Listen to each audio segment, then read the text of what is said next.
자, 국민의힘에서는 지금 부산과 대구를 포함한 5개 지역 단수 공천자가 추가로 발표가 됐습니다.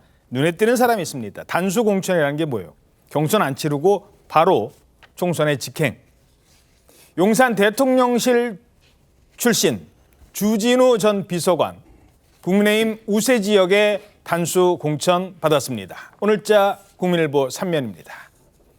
윤석열 대통령 최측근 주진우 전 대통령실 비서관, 해운대 갑에, 부산 해운대 갑에 단수 공천.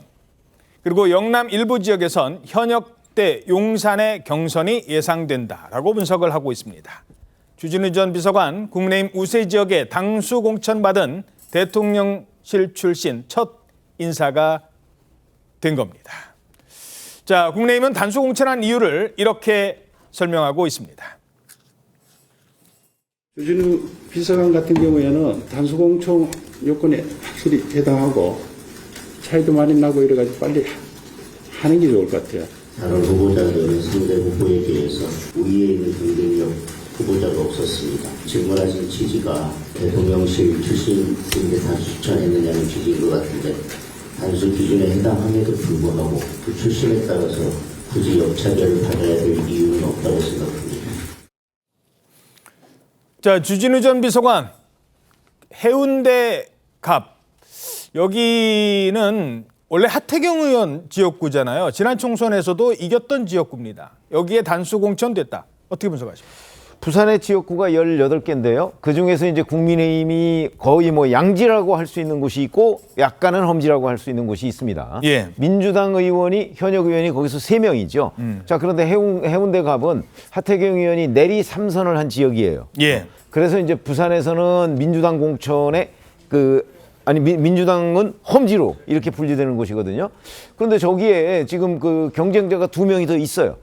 그런데도 불구하고 주진우 전 비서관이 이제 단수 공천을 받았기 때문에 지금 뭐 당에서는 이제 뭐 차이도 많이 나고 이렇게 얘기를 했지만 공개를 한 건 없잖아요. 그렇기 때문에 저런 데에 이제 늘 민주당 이제 뭐 밀실 공천 얘기를 했습니다만은 민주당이든 뭐 국민의힘이든 저런 경우가 생기면 늘 이런저런 그 여러 가지의 의혹에 휩싸이게 마련이다. 특히 뭐 이건 이제 특혜 공천 주장을 할 가능성이 대단히 높아요. 그 낙선자들이. 예. 그렇게 될 경우에 당에서는 저 자료를 공개하지 않을 거거든요.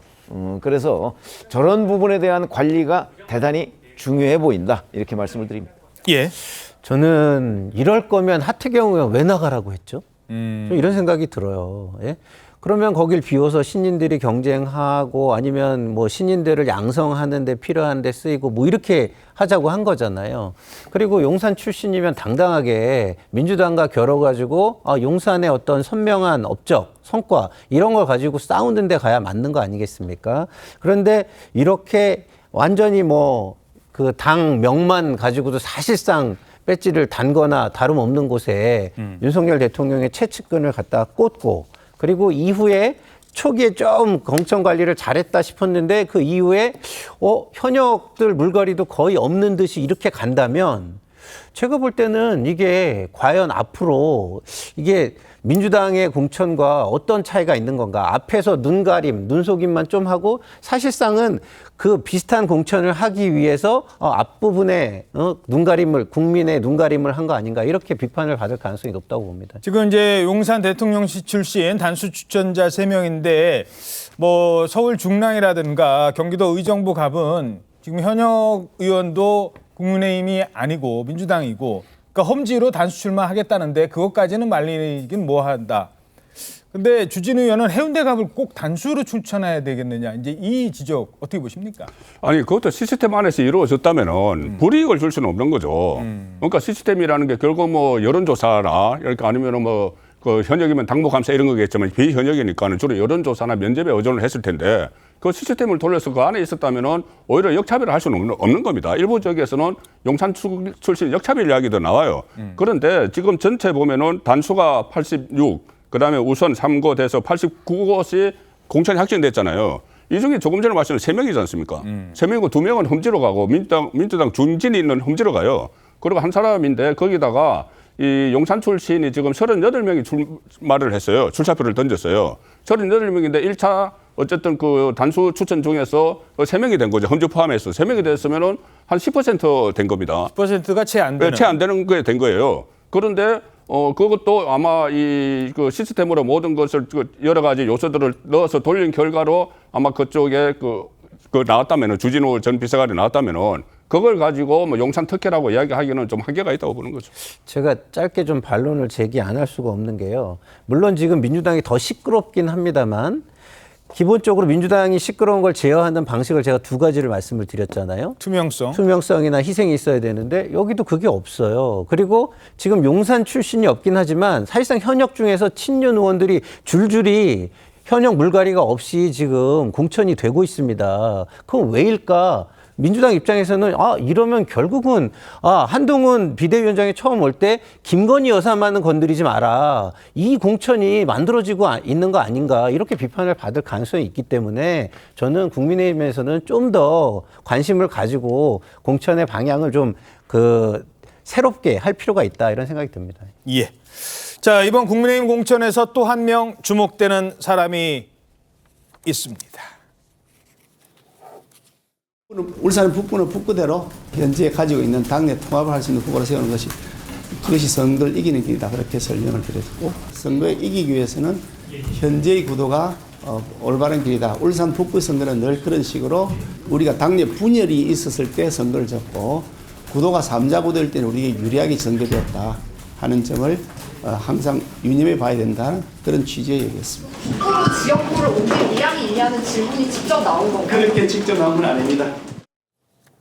자, 경선에 붙여질 것 같다고요? 네, 지금 공관위에서 울산 남구을에 공천을 신청한 국민의힘 김기현 전 대표를 경선에 붙일 예정인 걸로 알려지고 있습니다. 핵심 관계자 얘기로 조만간 경선 지역으로 발표될 거다 이렇게 얘기를 했는데 김 전 대표의 경우 아직 그 지역구 공천 여부가 발표가 되지 않았거든요. 그런데 단수 공천이 아닌 경선에 붙여질 거다 이런 얘기를 하는 거고요.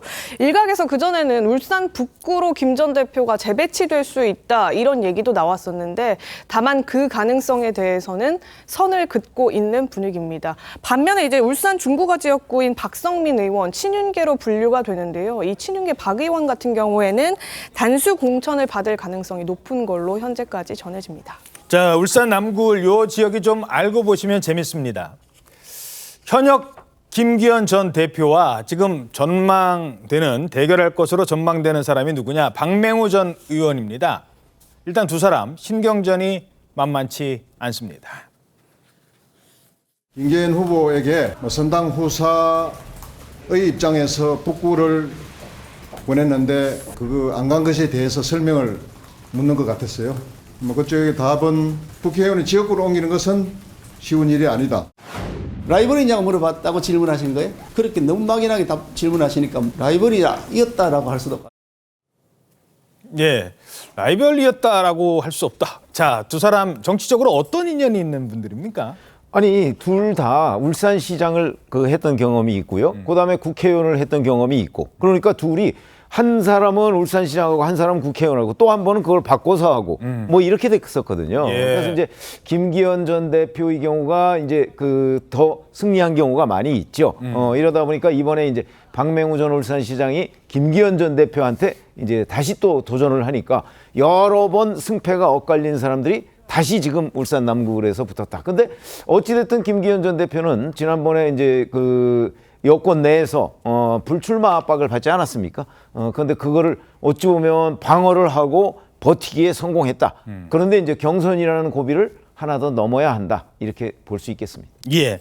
자, 지난번에 이른바 불출마 또는 험지 출마를 권유받았던 또 다른 사람이 있죠. 이른바 스타 의원. 대구에서는 주호영 의원도 경선을 치를 전망입니다. 험지 출마를 하지 않은 이유를 기자들이 질문을 했나 봐요. 이렇게 답변했습니다.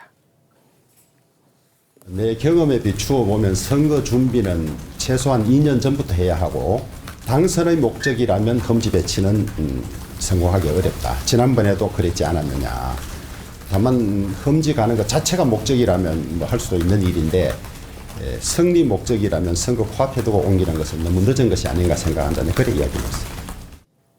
예, 결국 경선까지 주호영 의원의 선택 어떻게 평가하십니까? 일단 주호영 의원은 저 수성 지금 갑인데 수성을에서 국회의원을 3번을 하다가 그 다음에 무소속으로 한번 출마를 한 적이 있어요. 수성을에서 무소속으로 출마해서 당선이 된 적이 있기 때문에 이번에도 이 본인이 공천이 안 주면은 뭐 무소속 출마 이야기도 지금 나오고 있었습니다. 예. 나오고 있는 이 상황인데 본인이 그때 이 인요한 혁신위원장 때 딱 찍어서 이야기했죠. 딱 찍어서 이야기를 하면서 저 서울이나 이게 험지로 가라고 했을 때 본인은 못 간다고 지역 주민들한테 미래 이야기를 했어요. 예. 왜 그러냐면 한번 무소속으로 출마해서 당선된 전력이 있기 때문에 그러니까 갑에 출마를 하든 수성을에 출마를 하든 본인은 무소속으로 출마를 해도 승산이 있다고 보는 거예요.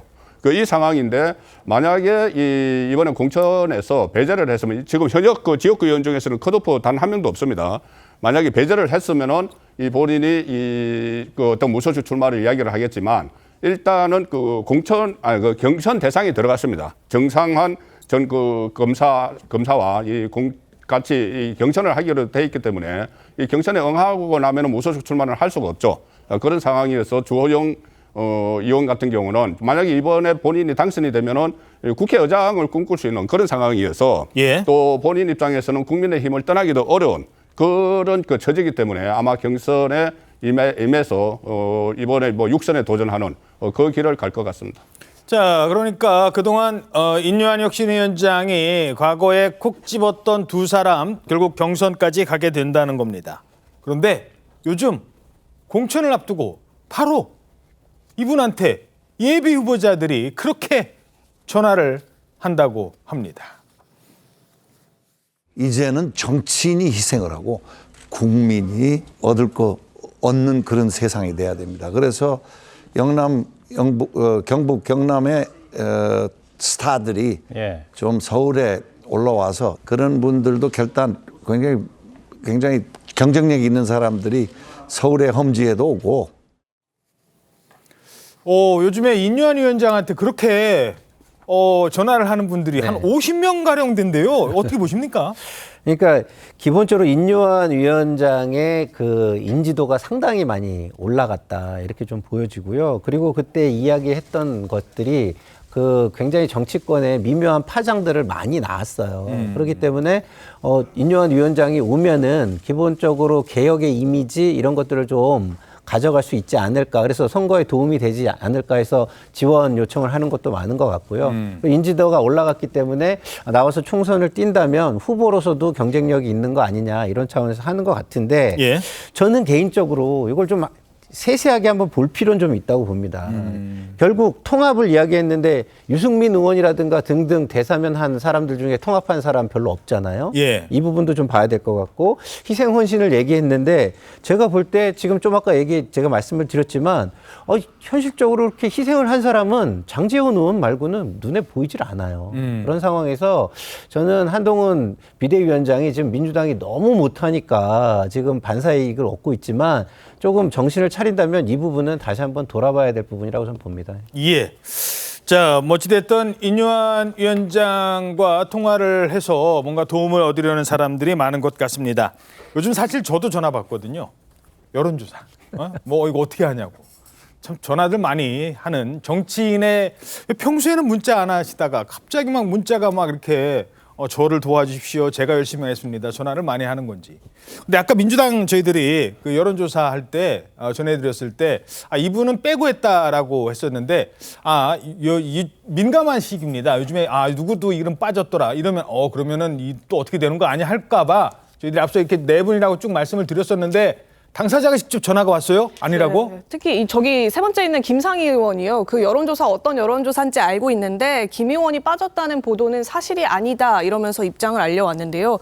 저희가 통화를 해보니까 일단 이 조사 자체가 당에서 한 조사인지 어떤 건지조차도 모르겠다라면서 반발을 하고 있는 입장이고 또 하나는 질문을 2번 했다고 합니다. 첫 번째는 김상희 의원을 빼고 3명 중에 다른 예비후보 3명 중에 적합한 사람이 누구냐를 한 번 물었고 또 그 다음 질문에 김상희 의원과 다른 후보 1명을 넣고 누가 더 적합한지 뭐 답해달라 이런 식으로 2번의 질문을 물었는데 2번째 조사에서 김 의원이 포함됐기 때문에 김 의원 자체가 조사에서 빠졌다라는 보도는 사실과 다르다 이렇게 입장을 알려왔습니다. 예.